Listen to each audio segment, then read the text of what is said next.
Assalamualaikum warahmatullahi wabarakatuh. Selamat berjumpa kembali, selamat siang anak-anakku semuanya. Pada kesempatan kali ini, saya akan menyampaikan konsep penawaran. Setelah kalian kemarin mempelajari konsep permintaan. Baiklah, kita ikuti saja pembahasan kaitannya dengan konsep penawaran.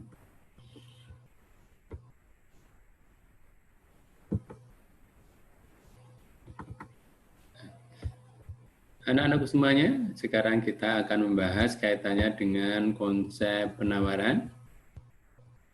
Yang akan kita bahas pada siang hari ini, yang pertama adalah pengertian penawaran, kemudian jenis dan bentuk penawaran, yang ketiga adalah faktor-faktor yang mempengaruhi penawaran, yang keempat adalah hukum penawaran, yang kelima kaitannya dengan fungsi penawaran. Kemudian kita lanjutkan kaitannya dengan kurva penawaran.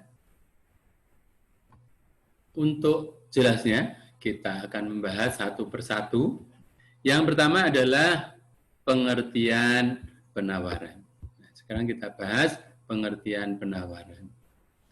Penawaran ini adalah jumlah barang atau jasa yang akan dijual oleh penjual pada pasar, ya, berbagai tingkat harga tertentu, kemudian periode waktu tertentu. Ini kaitannya dengan pengertian penawaran. Yang kedua, kita nanti membahas kaitannya dengan jenis penawaran, seperti yang ada di jenis permintaan. Ya. Penawaran juga dibedakan menjadi 3. Yang pertama adalah penawaran absolut, kemudian penawaran potensial, yang ketiga adalah penawaran efektif. Untuk penawaran absolut, ini adalah penawaran yang tidak didukung oleh kemampuan produsen. Ya, jadi tidak didukung oleh kemampuan produsen dalam menyediakan barang atau jasa. Contohnya, setiap produsen pastikan ingin memenuhi semua apa yang dibutuhkan oleh konsumen. Tetapi saya yakin semua produsen tidak akan mampu menyediakan apa-apa yang dibutuhkan oleh konsumen. Maka ini adalah penawaran absolut. Yang kedua, ini adalah penawaran potensial. Untuk penawaran potensial ini, ya, penawaran yang dapat diwujudkan, ya, karena didukung oleh kemampuan produsen. Tetapi tidak semuanya itu produsen itu melakukannya, ya, tidak melakukannya.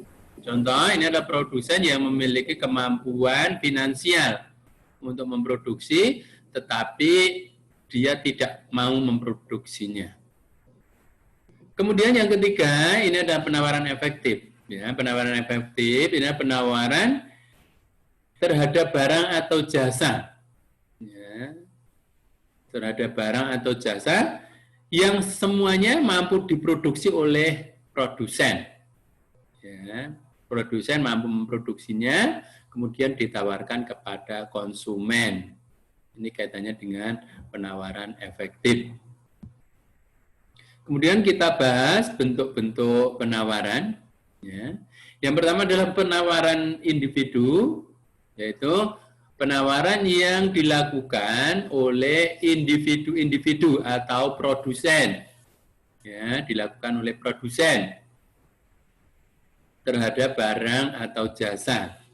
Kemudian kalau penawaran pasar, ini adalah penawaran sejumlah atau kumpulan penawaran dari produsen. Jadi setiap produsen itu nanti menawarkan digabung, jadi dikumpulkan menjadi kaitannya dengan penawaran pasar. Jadi penawaran yang dilakukan oleh beberapa produsen.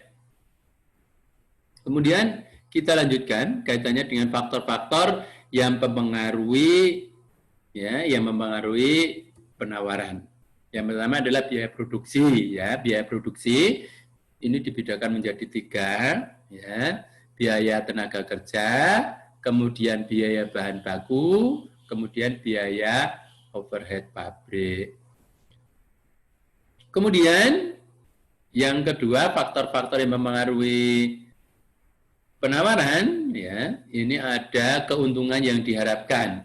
Biasanya ini dilihat dari HPP, jadi presentasi dari HPP, harga pokok produksinya berapa, kemudian dikalikan dengan presentasi yang keuntungan yang akan diharapkan. Itu nanti akan ketemu harga penawarannya. Kemudian yang ketiga, ini adalah kebutuhan akan uang. Kebutuhan akan uang.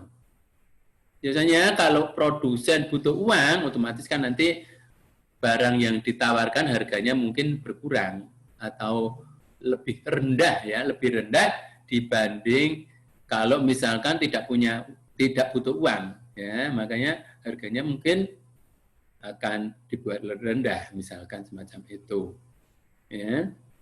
Kemudian kalau pasokannya barang itu sedikit, ya, mungkin harganya pun nanti juga akan berkurang, ya, jadi akan berkurang, ya. Kemudian yang keempat ini adalah harapan harga akan naik. Misalkan ketika kita mau membeli emas, misalkan, ya, kan sekarang ini harga emas kan semakin tinggi. Makanya harapannya kalau misalkan ini harganya dijual, mungkin kan ketika emas itu dijual sekarang, mungkin kan dia tidak untung, misalkan, ya. Jadi akan dijual di masa yang akan datang. Nah, ini adalah kaitannya dengan faktor-faktor yang mempengaruhi penawaran. Lanjut, ya, kita lanjutkan.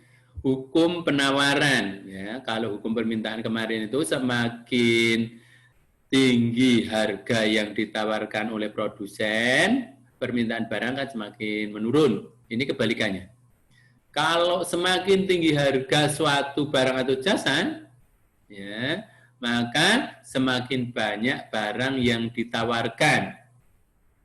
Sebaliknya, jika harga mengalami penurunan, ya, maka jumlah barang yang ditawarkan pun akan semakin berkurang. Ini berlaku dengan syarat faktor-faktor lain selain harga ini dianggap tetap atau ceteris paribus. Untuk selanjutnya, ya, kita membahas kaitannya dengan fungsi penawaran.